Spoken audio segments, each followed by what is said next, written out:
मुस्लिम अवाम के मेरे बुज़ुर्गों, मेरे नौजवान दोस्तों, हिंदुस्तानी मुस्लिम अवाम के बुज़ुर्ग, मेरे नौजवान दोस्तों, मेरे दोस्तों, अब वक्त सावधानी का है और रिकॉर्ड का है और सबूत का ज़माना है। मेरे दोस्तों, आज हर राजनीति पार्टी को, हिंदुस्तान में तमाम जितनी भी राजनीति पार्टियां हैं, सबको हमारा वोट चाहिए, हमारा वोट चाहिए। मगर हमारे खिलाफ सरकार के द्वारा, असामाजिक तत्वों के द्वारा, सांप्रदायिक ताकतों के द्वारा जो हमारे खिलाफ साजिशें रची जाती हैं, तो ये राजनीति पार्टियां हमारी हिमाकत नहीं करती, हमारे पक्ष में खड़ी नहीं होती। ये तो इनका पक्ष रखते हैं कि हम सत्ता में कब आ जाएं या सत्ता से हम जुड़े रहें, चाहे वो नीतीश कुमार हो, चाहे चंद्रबाबू नायडू हो, चाहे वो राष्ट्रीय जनता दल के लोग हों, चाहे वो समाजवादी पार्टी के अखिलेश यादव हो, या कोई कांग्रेसी नेता हो, या बहुजन समाज पार्टी की मायावती हो, इनको सत्ता चाहिए। मुसलमानों के खिलाफ हिंदुस्तान में शासन और प्रशासन के द्वारा एक तरफा कार्रवाई होती है, एक तरफा निर्णय होता है और हर विषय पर मुसलमानों को टारगेट किया जाता है। मगर ये राजनीति पार्टियां हमारा वोट लेना चाहती है, मगर हमारी हिमाकत नहीं करती, हमारी पैरवी नहीं करती।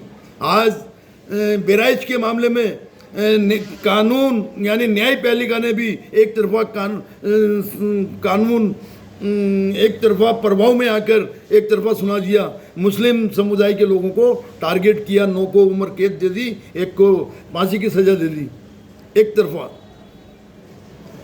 तो क्या अपना बचाव करना, अपनी हिफाजत करना, ये भी कोई जुर्म है? उस बंदे ने अपनी हिफाजत की थी, अपनी बचाव किया था और उसी को टारगेट करके और सांप्रदायिक लोगों ने ही उस पर गोली चलाकर मुसलमानों का नाम लिख दिया। हर जगह, हर विषय में। अभी ताज़ा घटना है, बिहार का नीतीश कुमार डॉक्टर बालिका को हिजाब हटाकर डॉक्टर की डिग्री दे रहा है। तो यानी हरकतें हमारे खिलाफ ये हर जगह करने को तैयार हैं। मुसलमानों को टारगेट कर करके ये सत्ता में बने रहना चाहते हैं और मुसलमानों से तो वोट लेते हैं, वोट लेते वक्त इनको भाईचारा याद आता है, सद्भावना याद आती है और वोट लेने के बाद ये मुसलमानों को भूल जाते हैं। तो मुसलमानों, मेरे भाइयों, मेरे बुजुर्गों, हिंदुस्तान के अंदर, भारत के अंदर, हमारे मुल्क के अंदर हमें सावधान रहना चाहिए। और ये जितनी भी हमारी अंदरूनी जो फिरका परस्ती है, देवबंदी हो या सुन्नी हो, बरेलवी हो या अहले हदीस हो या शिया हो, ये कोई भी हो, हमारे कौम के लोग सबको एक प्लेटफार्म पे बनना चाहिए। क्योंकि अब हमारा मजहबी जो दीन का मामला है वो उस रब से जुड़ा हुआ है।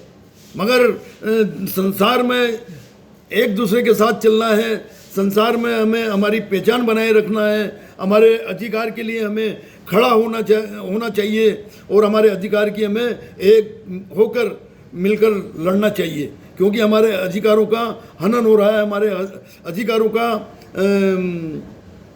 हनन हो रहा है, जास्ती हो रही है, हमारे खिलाफ जास्ती हो रही है, जुल्म हो रहा है, हमें हर जगह टारगेट किया जा रहा है, हर जगह हमें दबाया जा रहा है। अभी बुलंदशहर में भी मुसलमान होने के नाते उसको जान से मार दिया गया है। बिहार के अंदर दरभंगा में वहाँ मार दिया गया है। इससे पहले कई लोगों को मार दिया मुसलमान होने के नाते, पहलू खान, तबरेज़, बहुत सारे लोगों को मार दिया है। मगर हमारी खामोशी हमें नुकसान दे रही है। मेरे दोस्तों, हमें एक प्लेटफार्म बनाकर अपनी ताकत का सही इस्तेमाल करना चाहिए। क्योंकि हम किसी पर जुल्म नहीं करते तो हम जुल्म भी नहीं सहेंगे। इसके लिए हमें उठ खड़ा होना चाहिए। मेरे दोस्तों, ये हमारा अधिकार है और हमारा भारतीय संविधान हमारे साथ है। ये अधिकार भारतीय संविधान देता है। मेरे दोस्तों, जाग जाओ। धन्यवाद।